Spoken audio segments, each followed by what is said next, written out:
The Smile, written by Bridie Banwell and read by Claudette Evans.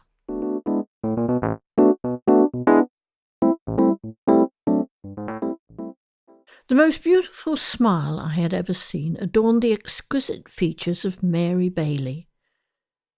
Mary Bailey inherited her enviable looks from both parents. Martine and Tony were well-known models. Martine featured in every fashion magazine from London to New York. Her face was recognised worldwide. Tony's good looks and perfectly honed body were very much in demand for magazine covers and many TV commercials. His image was guaranteed to sell everything from tubes of toothpaste to luxury cars. There was quite a bit of jealous sniping when the couple fell in love and married 3 months on from their first meeting. Gossips laid bets that the union would not last. Catty comments abounded, such as, "They will soon lose interest. Good looks don't last forever. I give it 6 months tops." 6 years on, the couple was still deeply in love, and the proof, if it were needed, resulted in the birth of their daughter Mary. The child was already a winner when it came to genes passed on by her parents. Beautiful, highly intelligent, and seemingly a sunny nature. Martine retired from modelling soon after Mary was born. Motherhood came naturally. She found it almost unbearable to be parted from her child for more than a few hours. When Mary was 2 years old, her brother Max was born. His birth made a massive impact on her. Both parents thought the child would be overjoyed to have a sibling. The reverse was true. Their first child was seething with jealousy at having to share the limelight. As the children grew older, Mary never missed an opportunity to make Max feel inferior. She was both sly and subtle in her approach. Her unsuspecting parents saw nothing but goodness in their beloved daughter. They believed sincerely that Mary loved and was protective of her brother. Mary, now 17 years old, was desperate for a modelling career. She also craved the fame and riches it would bring. Her parents emphasised the value of gaining a good education before following a career that didn't always favour the most beautiful faces. Martine had told her many times good looks alone did not make a top model.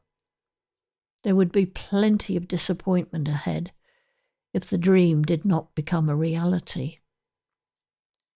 Unbeknown to her parents, Mary had posted a portfolio of photos to the television studios looking to recruit a new top model for a famous London agency. 3 weeks later, she received a letter inviting her for an interview to determine her suitability to take part in a television programme. Martine and Tony were not happy at the prospect of their daughter running the gauntlet of a judging panel. "Mum, please sign this consent form. I want it so much." Martine tried in vain to persuade her to wait until she was at least 18 before attempting the sometimes tough route to modelling. Mary wouldn't listen to any advice that put a damper on her dream of a modelling career. "Mum, I need this. Please sign. You and Dad had your chance. Now it's my turn." Martine realised it was futile to try and change Mary's mind, so decided to accompany her daughter to London for the interview. If Mary was selected, then she and Tony would plan what happened next. The day arrived all too soon. Mary and her mum said their farewells and took a taxi to the railway station. Mary's excitement was infectious. Both mum and daughter looked forward to their city trip. Arriving in the early afternoon, they checked into their hotel and planned a few hours shopping, sightseeing and a restaurant meal before an early night and hopefully a restful night's sleep. Martine phoned Tony when they arrived and briefly spoke a few words to him and Max. "I'm missing you and Max already.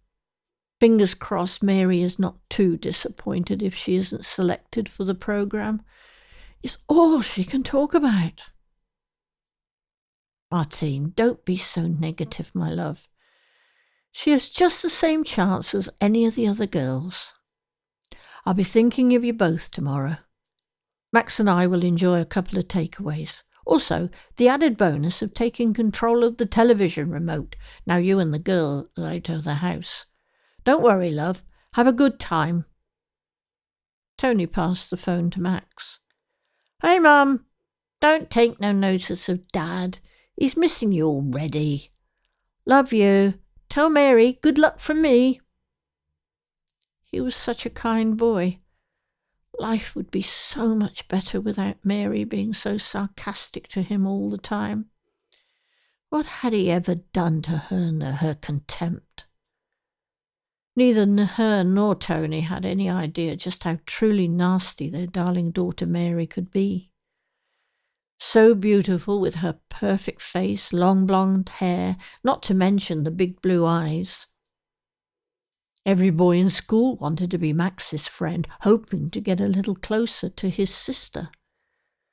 They just wanted to worship at the feet of her beauty, knowing full well she was way out of their league.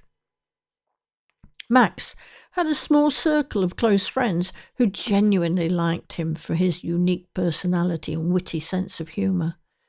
They had no interest in his beautiful sister. Mary and Martine arrived early at the television studios. Already there was a seemingly endless line of teenage girls. Most were accompanied by a parent or friend. They each had one thing in common: the unmistakable lure of ambition to become famous. The day dragged along slowly as each girl was interviewed. The timings ranged from a few minutes to an hour. Some girls fled all too quickly in floods of tears, some shouting dramatically their life was now over. Mary was one of the last girls to run the gauntlet of the judging panel. Martine was in two minds about what she really wanted. On the one hand, she thought her daughter too young to be a model. On the other, she could not bear to see her dreams shattered. At last, Mary appeared and ran to her mum, filled with excitement. "Mum, I'm going to be a contestant on the programme. It's amazing!" Almost from the first episode, the programme soared to the top of the ratings. Millions of viewers turned in each week, eager to find out what would happen next. It had never been anywhere near as popular in the previous series. The newspapers were running headlines every week about the programme and the mysterious series of accidents which had occurred on and off the set right from the start. The highest scoring contestant of week 1 had tragically suffered a brain hemorrhage before reaching the changing rooms at the end of the show. Another girl had witnessed Melissa slipping down the steps and banging her head against a radiator with a sickening thud. After raising the alarm, an ambulance arrived within minutes, but there was nothing to be done. The young girl never regained consciousness.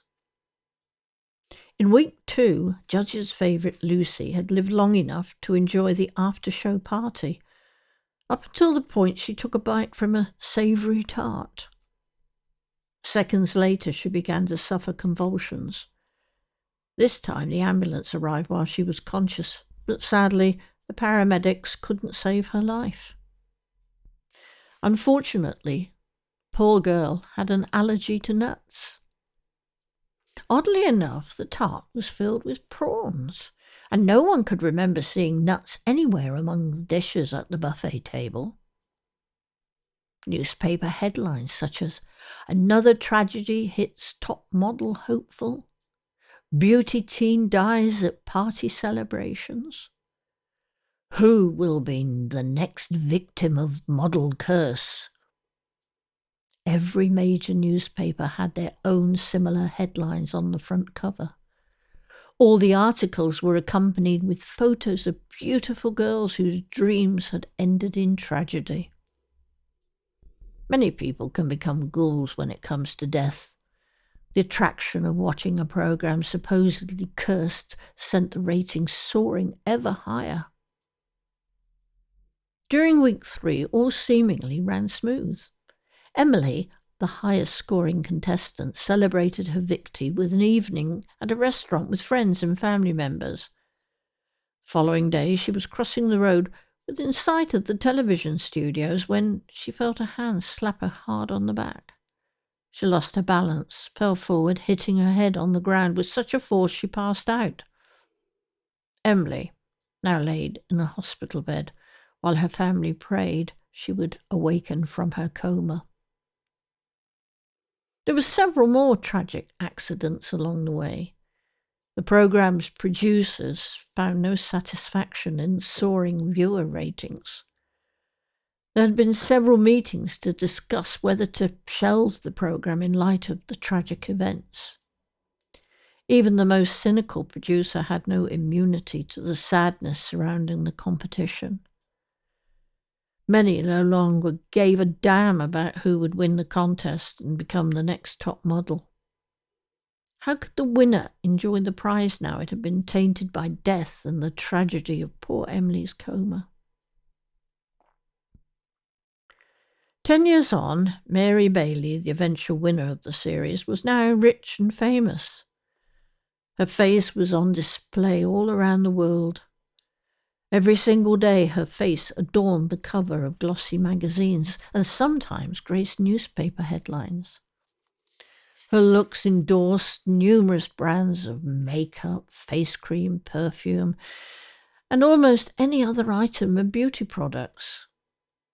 She took part in all the major fashion shows, the perfect clothes horse for all the top fashion designers. It was a fact that Mary had everything she ever wanted or dreamed of, apart from the one thing that really mattered. There was no one to share her life with, no special someone to love. She lived alone. All the fame, fortune, and beautiful things in life could not fill the vast well of loneliness. Sometimes she wished she had never won that modelling contract, though at the time she was desperate to win. Memories came flooding back of the first week of that programme. She remembered her disappointment that Melissa had been voted winner of the week. It had been a great shock to realise that it was not her name they called out, as she'd been so confident of winning. After the show, she ran to Melissa and offered her congratulations with a big smile plastered on her face. Following week, she missed out again to pretty dark-haired Lucy. She had shaken the girl's hand and wished her well. Emily, Cheryl, Jane, and all the other young beautiful faces etched forever on her conscience, as if the events had happened yesterday. The memories were, as ever, exceptionally clear. There had been no joy in winning the competition. The victory was hollow, having been won on the back of so much tragedy. The remorse, like an evil spirit, had entered her very soul, a permanent stain that nothing could ever wash away. All those accidents, unexplained deaths, the rumour of the curse, all started by Mary herself. That first week, as Melissa headed down the stairs, Mary had felt an overwhelming rage within. The anger flared as she pushed the girl with great force. She hadn't meant to cause her death, but in her desperation to win, an evil plan took form. She had used her intelligence to great effect in preparation for the untimely demise of each favoured contestant. No one could ever find out the truth, so she lived alone. The constant guilt stalked her every waking hour. Fitting punishment for a cold-hearted killer.